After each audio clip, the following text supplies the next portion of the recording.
অন্তর্বর্তী সরকারের সাথে কাজ করবে যুক্তরাষ্ট্র। $202 বিলিয়ন সহায়তা চুক্তি সই। ডক্টর ইউনূসের সঙ্গে প্রতিনিধি দলের বৈঠক। গণঅভ্যুত্থানে 422 এবং 2023 পর্যন্ত স্বৈরাচার পতন আন্দোলনে 1551 জন বিএনপি কর্মী নিহত, দাবি মির্জা ফখরুল।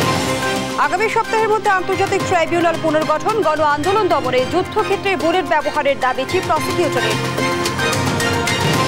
কঠোর নিরাপত্তায় খুলেছে পোশাক কারখানা, পুরোদমে উৎপাদন শুরু। কাজে যোগ দিয়েছেন শ্রমিকরা, পরিদর্শনে পর্যবেক্ষণ কমিটি। আইএফআইসি ও বেক্সিমকো বন্ডের নামে হাজার কোটি টাকা লোপাট। সালমানের সহযোগী শেখ আফতাবের দেশ ত্যাগের আশঙ্কা।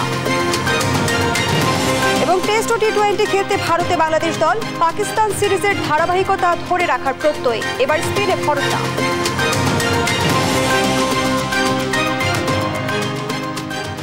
সংবাদ সন্ধ্যায় দেখছিলেন একেএস টিএমটি বার সংবাদ শিরোনাম, সাথে আছি আমি ফারনাজ জুই। এবারে বিস্তারিত।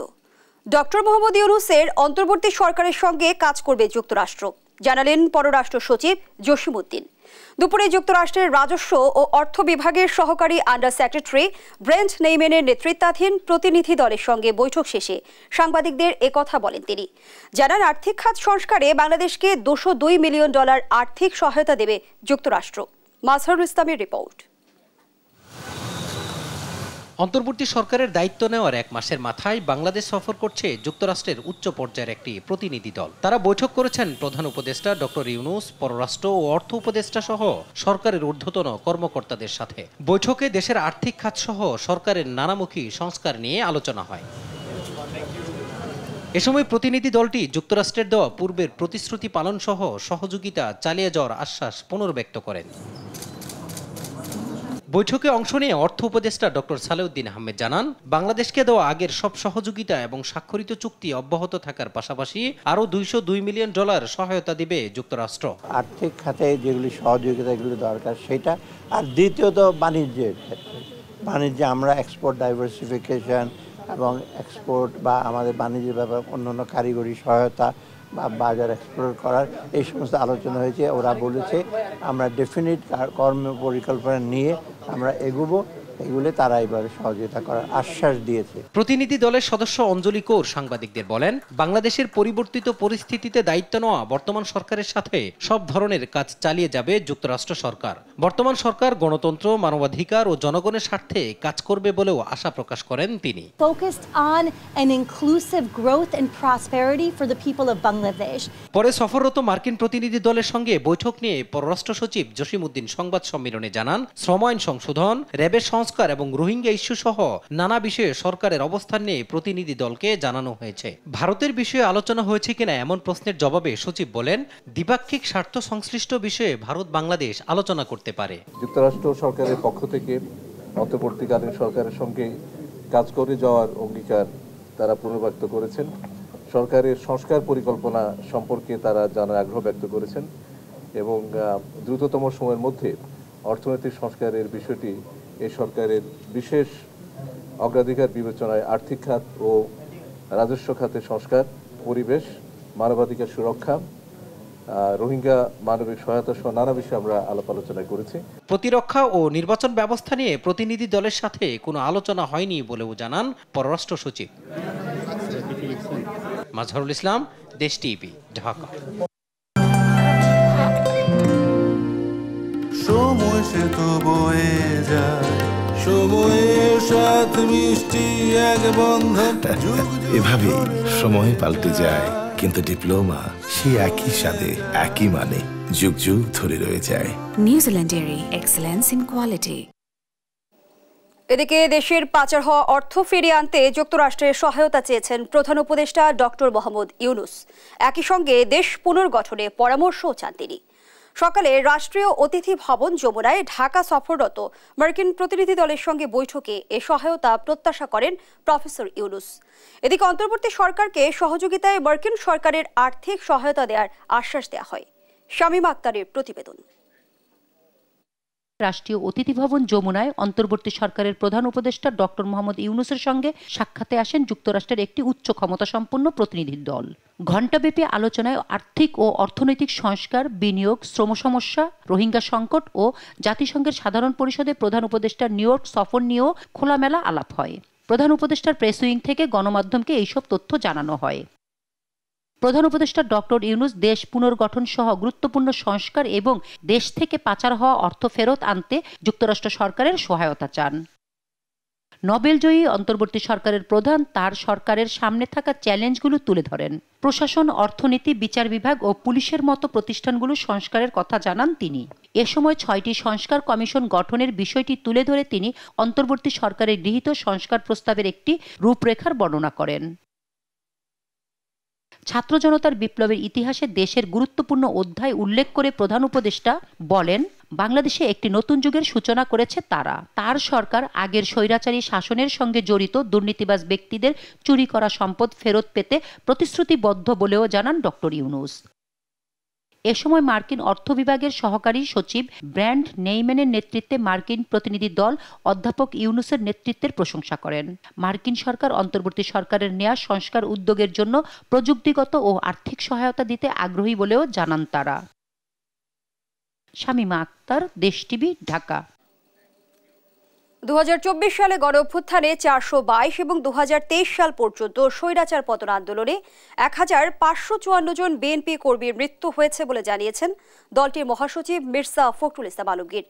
নির্বাচন কেন্দ্রিক সংস্কার দ্রুত শেষ করে নির্বাচনের পথে এগুতে অন্তর্বর্তী সরকারকে বিএনপি সহযোগিতা করছে বলেও জানান তিনি। বিএনপিকে আওয়ামী লীগের সাথে তুলনা করে পরিকল্পিত ফায়দা হাসিলের ষড়যন্ত্র চলছে বলেও দাবি করেন মির্জা ফখরুল। সাইফুল রিপনের প্রতিবেদন।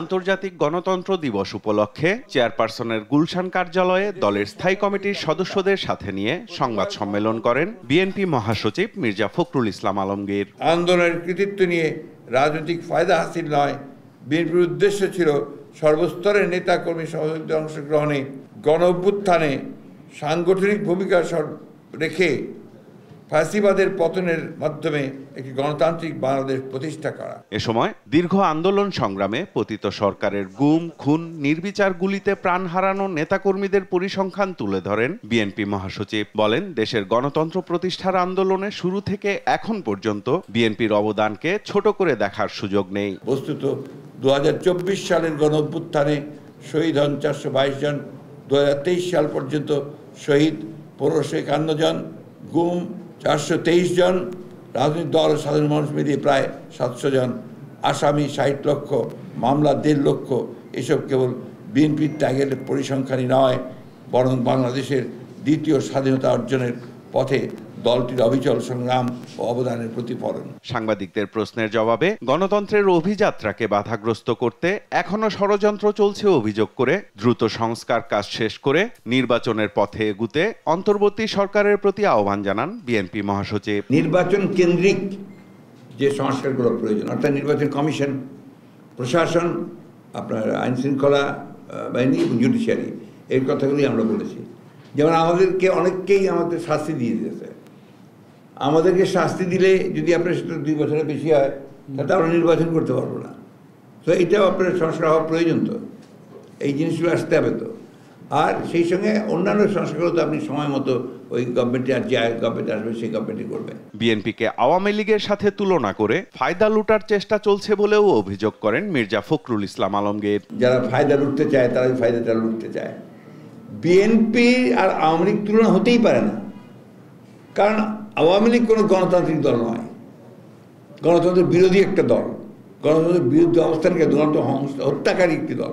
এই দেশে গণতন্ত্রের প্রাতিষ্ঠানিক উদ্ধার ক্ষেত্রে যে ফান্ডামেন্টাল জিনিস প্রত্যেকটা আমাদের হাতে করা। গণতন্ত্র পুনরুদ্ধার আন্দোলনের সাথে যুক্ত প্রতিটি ব্যক্তি, দল, সংগঠন ও গোষ্ঠীর আত্মত্যাগের যথাযথ স্বীকৃতি না দিলে তা ইতিহাসের সাথে অবিচার হবে বলেও মন্তব্য করেন বিএনপি মহাসচিব। তাদের সকলের আত্মত্যাগের যথাযথ স্বীকৃতি না দিলে তবে ইতিহাসের প্রতি অবিচার। সাইফুল রিপন, দেশ টিভি, ঢাকা।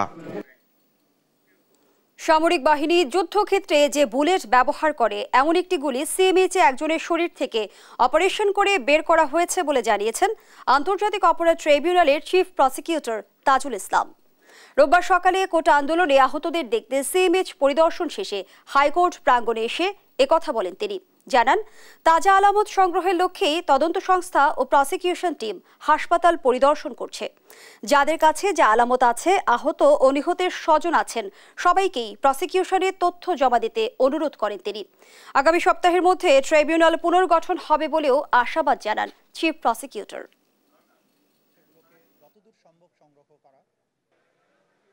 দেশব্যাপী যাদের কাছে যে আলামত রয়েছে, যারা আহত হয়েছেন, যারা গুলি নিয়ে বয়ে বেড়াচ্ছেন, যে সমস্ত শহীদ হয়েছেন তাদের পরিবারের সদস্যরা স্মৃতি নিয়ে ঘুরে বেড়াচ্ছেন, অনেকের কাছে অনেক ধরনের এভিডেন্স রয়েছে।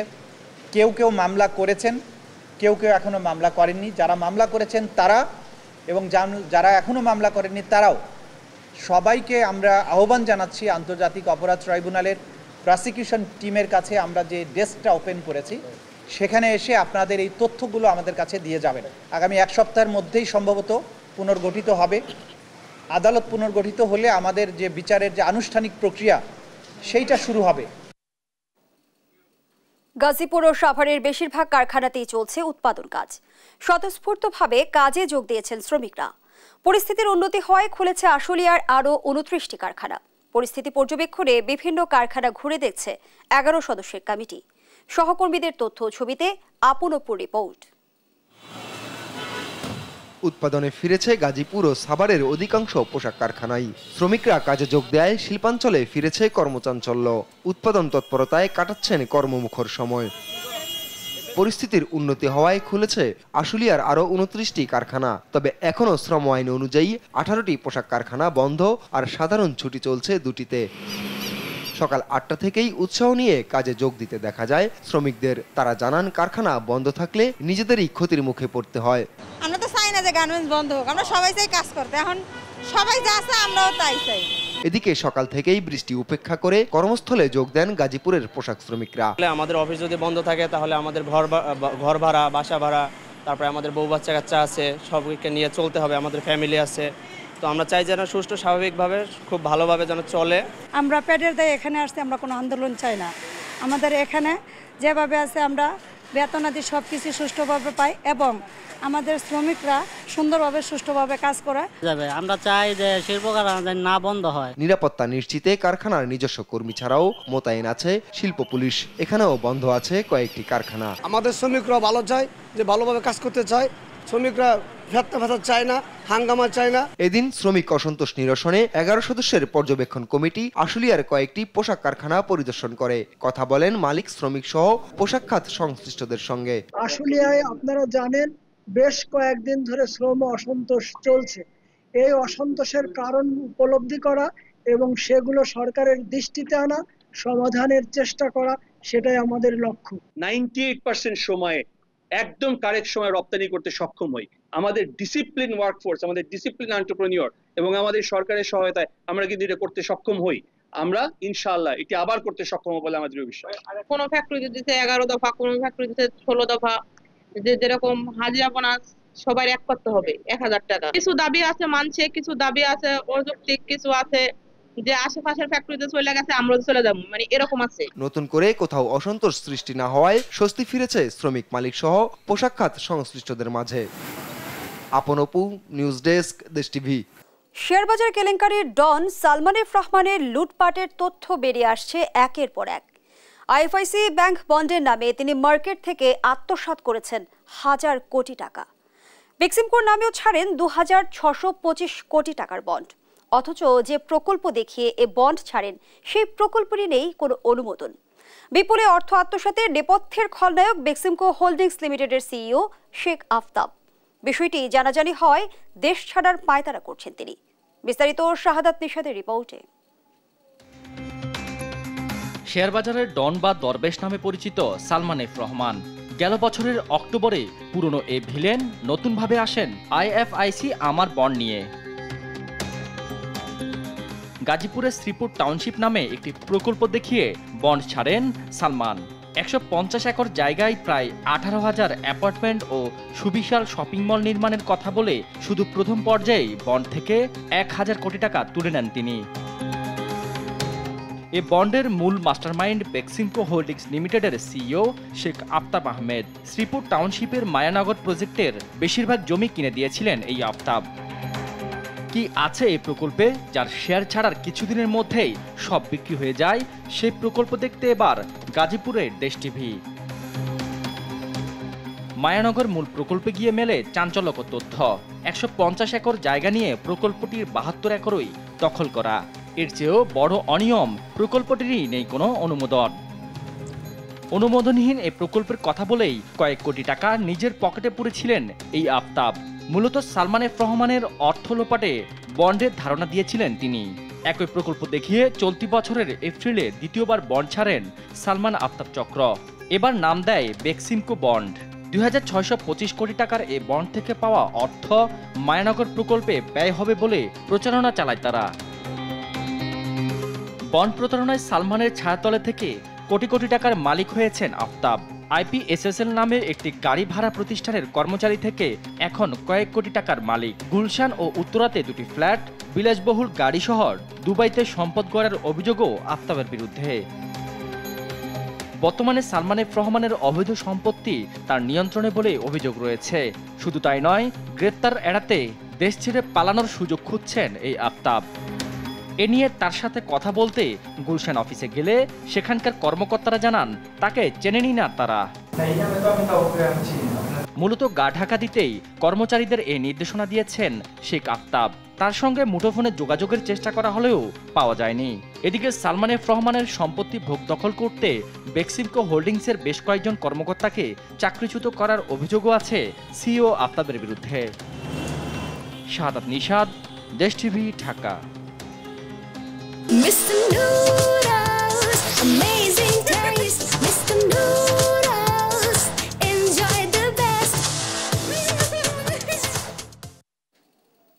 নিম্নচাপের প্রভাবে রাজধানী সহ সারা দেশে ঝরছে বৃষ্টি। টানা বর্ষণে স্বাভাবিক ছন্দ হারিয়েছে রাজধানীর বিভিন্ন পয়েন্টে দেখা দেয় তীব্র যানজট। আবহাওয়া অফিস জানিয়েছে সোমবার দুপুরের পর রাজধানীর পরিস্থিতির উন্নতি হতে পারে। গেল 24 ঘন্টায় সর্বোচ্চ বৃষ্টিপাত হয়েছে পটুয়াখালীতে 223 মিলিমিটার। এছাড়া নিম্নচাপের প্রভাবে রাজশাহী, ময়মনসিংহ, খুলনা ও বরিশাল বিভাগের বেশিরভাগ এলাকায় হালকা থেকে মাঝারি ধরনের বৃষ্টি অথবা বজ্রসহ বৃষ্টি হতে পারে। বর্তমানে যে অবস্থা দেখাচ্ছে, এই বৃষ্টিপাতের আজকে সারাদিনই থাকবে। তবে আগামীকালকে থেকে বৃষ্টিপাতের প্রবণতাটা অনেকাংশে কমে আসবে। তবে দেশের পশ্চিমাঞ্চলে অর্থাৎ খুলনা, রাজশাহী বিভাগে অর্থাৎ বৃষ্টিপাতের প্রবণতাটা কিছুটা বেশি থাকবে। তবে দেশের অন্যান্য অঞ্চলে বৃষ্টিপাতের পরিমাণটা অনেকটা কমে আসবে এবং সেই সাথে কিন্তু তাপমাত্রা কিছুটা বাড়বে। চাপের মুখে পদত্যাগের ঘোষণা দিলেন দিল্লির আলোচিত মুখ্যমন্ত্রী অরবিন্দ কেজরিওয়াল। মুখ্যমন্ত্রী হিসেবে দায়িত্ব পালনে বিধিনিষেধ এবং শর্ত আরোপের বিতর্কের মাঝেই এই ঘোষণা এলো। জানান 48 ঘন্টার মধ্যে দায়িত্ব থেকে সরে দাঁড়াবেন। তবে জনগণ চাইলে ভোটের মাধ্যমে ক্ষমতায় ফিরবেন বলেও জানান কেজরিওয়াল। লুৎফর কবিরের রিপোর্ট। কারামুক্তির দুদিন পর দিল্লির আম আদমির রাজনৈতিক সদর দপ্তরে রোববার যোগ দেন দলের প্রধান অরবিন্দ কেজরিওয়াল। দীর্ঘদিন পর প্রিয় নেতাকে দেখা মাত্রই স্লোগান দেন তার সমর্থকরা। ভাষণে সবাইকে অবাক করে মুখ্যমন্ত্রীর পদ থেকে সরে দাঁড়ানোর ঘোষণা দিলেন কেজরিওয়াল। 2 दिन के बाद, आज से 2 दिन के बाद मैं सीएम की कुर्सी से इस्तीफा देने जा रहा हूं और मैं तब तक सीएम की कुर्सी पे नहीं बैठूंगा जब तक जनता अपना फैसला ना सुना दे। মুখ্যমন্ত্রী হিসেবে দায়িত্ব পালনে বেশ কিছু বিধিনিষেধ এবং শর্ত আরোপ করা হয়েছিল তার উপর। এই বিতর্কের মাঝেই 48 ঘন্টার মধ্যে পদত্যাগ করবেন বলেও জানান কেজরিওয়াল। আবগারি দুর্নীতি মামলায় গেল শুক্রবার জামিনে মুক্তি পান তিনি। এর আগে ইডির মামলায় গ্রেফতার করে সিবিআই। ওই গ্রেফতারি চ্যালেঞ্জ জানিয়ে শীর্ষ আদালতের দ্বারস্থ হন দিল্লির মুখ্যমন্ত্রী। দেয়া হয় শর্ত সাপেক্ষে জামিন, তবে জুড়ে দেওয়া হয় একাধিক শর্ত। সরকারি কোনো ফাইলে স্বাক্ষর এবং দফতরে প্রবেশ করতে পারবেন না তিনি।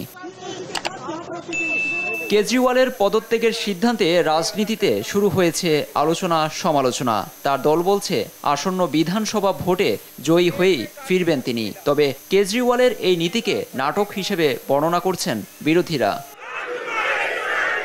কারাগারে থাকা অবস্থাতেও মুখ্যমন্ত্রীর পদ নিজের কাছেই রেখে দিয়েছিলেন কেজরিওয়াল, যা ভারতের রাজনীতিতে বিরল ঘটনা। आज इनकी हर षड्यंत्र লুৎফর কবির, নিউজ ডেস্ক, দেশ টিভি।